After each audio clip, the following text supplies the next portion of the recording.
आपण नंतर वेगळा काढूया. नाही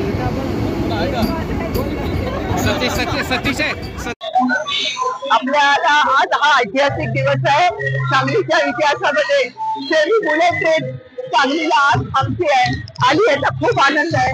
आणि आम्ही आता तुम्ही बघताय गणरायाच्या आरतीच्या पार्श्वभूमीवर त्यांचं आम्ही स्वागत केलं.